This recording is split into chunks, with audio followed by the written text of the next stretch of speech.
जय श्री कृष्णा। राधे राधे। ज्येष्ठ मास के 29वें दिन का 29वां अध्याय।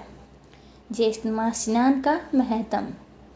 ऋषि लोग कहने लगे कि हे सनक जी, ज्येष्ठ मास में स्नान, दान और महात्म्य का श्रवण तथा पुराण पूजनीय है का फल विस्तार पूर्वक कहिए। सनक जी बोले कि हे ऋषियों, आप सब लोग ज्येष्ठ स्नान के फल का श्रवण करें, जिसके श्रवण मात्र से ही मनुष्य तीनों कायक, वाचक और मानसिक प्रकार के पापों से मुक्त हो जाता है। जो प्राणी वर्ष सूर्य ज्येष्ठ मास होने पर मैं प्रातः काल ज्येष्ठ स्नान करूँगा, ऐसा संकल्प कर ज्येष्ठ में स्नान में नियमित प्रवेश करता है, उसके पहले कहे गए तीनों प्रकार के पापों का नाश हो जाता है। सूर्य उदय के पूर्व ज्येष्ठ स्नान करना चाहिए। ज्येष्ठ मास में सूर्य उदय से लेकर आधा पहर पर्यंत जहाँ कहीं भी जल में गंगादि आदि सभी तीर्थों का वास करते हैं, इसीलिए सूर्य उदय से लेकर आधे पहर से पूर्व स्नान कर लेना चाहिए। आधा पहर के पश्चात स्नानहीन देव से उपहत जनों को वे तीर्थ श्राप देते हैं, इसीलिए ज्येष्ठ मास में श्रेष्ठ जनों को स्नान करना चाहिए। ईर्ष्या, धन, लोभ, सेवा, हट, लोकापवाद, निमित्त, स्वेच्छा, भय, पाखंड, सुख लिप्सा, आयद किसी प्रकार के उपाय से ज्येष्ठ स्नान करना चाहिए, परंतु कलयुग में पाप अधिक होने के कारण ज्येष्ठ स्नान अति दुर्लभ होगा। ज्येष्ठ स्नान के श्रेष्ठ फल से डरकर यमराज ने उसको गुप्त रखने के निमित्त भगवान से प्रार्थना की है और विष्णु भगवान की आज्ञा से इसको गुप्त कर रखा है। इस ज्येष्ठ मास में सवलभ कर्म करने वाले को धन प्राप्त होता है।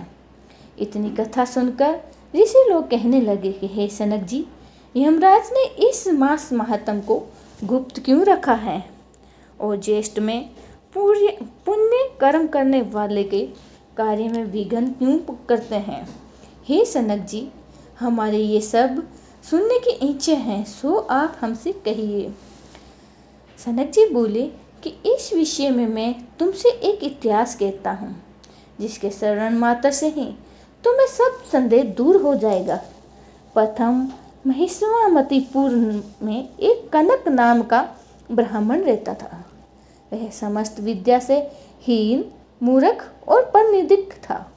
वह कृषि कर्म को करने वाला और नित्य कार्य और विक्रय किया करता था और भी अनंत व्यापस में अपने कुटुंब का उदर पूर्ण करता था। इस प्रकार वह भी दुरात्मा कुटुंबी को तृप्त न हुई तो और उसे उदर पूर्ति के निर्मित मार्ग से पथिकों का वध करने लगा। उसने वध करना आरंभ कर दिया, फिर भी उसको तृप्ति नहीं हुई तो उस दिवाजम धन ने चोरी करना आरंभ कर दिया। इसी प्रकार वह नीच ब्राह्मण महिष्मतीपुरी में रहता हुआ इस प्रकार के कर्म किया करता था। एक दिन उसको चोरी करते हुए देखकर ग्रामवासियों ने उसको पकड़ लिया तथा उसको बंदी बनाकर खूब मारा, फिर गांव से निकाल दिया। कुछ दिनों तक वह गांव के पास ही वन में जाकर रहने लगा और रात्रि के घर में आकर पुनः वन में चला जाता और वन में पशुओं का वध करके वह निर्दयी होकर उनको खा जाता था। यह कर्म करते करते उसको बहुत दिन बीत गए। इसके पश्चात जब एक दिन ज्येष्ठ मास आया, तब वह कनक ब्राह्मण अर्धरात्रि के समय वन में ग्राम में आकर और वस्त्र और अलंकार की चोरी करने लगा। पुणे वन को चला गया। मार्ग में नदी को देखकर उसे तैर कर पार किया। इस तरह अज्ञातवासवश उस ब्राह्मण के स्नान किया और प्रतिदिन वह इसी प्रकार से रात्रि ग्राम में आता और चोरी करता। चोरी का धन लेकर प्रातः समय नदी में स्नान करता हुआ वन में चला जाता। इस प्रकार अज्ञानवश स्नान करते हुए उसे 1 मास बीत गया। हे ब्राह्मणों, जेठ शुक्ल चतुर्दशी की रात्रि को वह धन वस्त्र चोरी करके गठड़ी बांधकर नगर से बाहर आया। तब तक प्रभात का समय हो गया था। लोगों के इधर उधर आता जाता देखकर वह वहां से भागता हुआ नदी के तट पर आया और लोगों ने उसे देख लिया और उसको लाठी और पत्थरों से खूब मारा, परंतु वह कनक उस चोरी की बोझ को सिर पर रखकर अगाध जल में पहुंच गया और अधिक बोझ होने के कारण वह शिथिल होकर अगाध जल में डूबकर मर गया। उस कनक के लिए सूर्य के समान उस कनक को अगाध जल में डूबते हुए देखकर ये क्या हुआ कहते हुए सभी लोग विस्मित हो गए। नदी किनारे कुछ लोगों ने उसको अगाध जल से निकालकर बाहर किया। उसे देखकर लोगों ने कहा, यह तो इसी नगर का रहने वाला कनक ब्राह्मण है। हम लोगों ने इसको नगर से बाहर निकाल दिया था।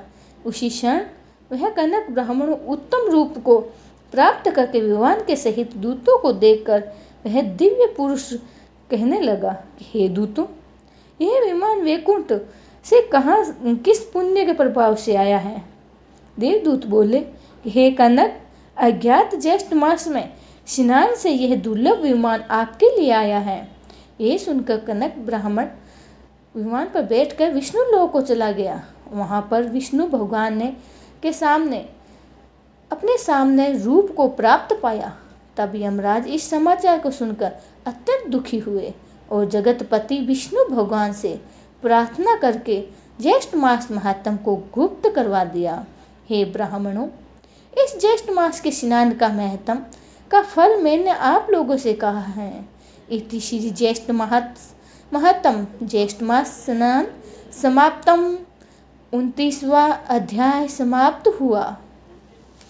जय श्री कृष्णा। राधे राधे। हरि शरणम हरि शरणम।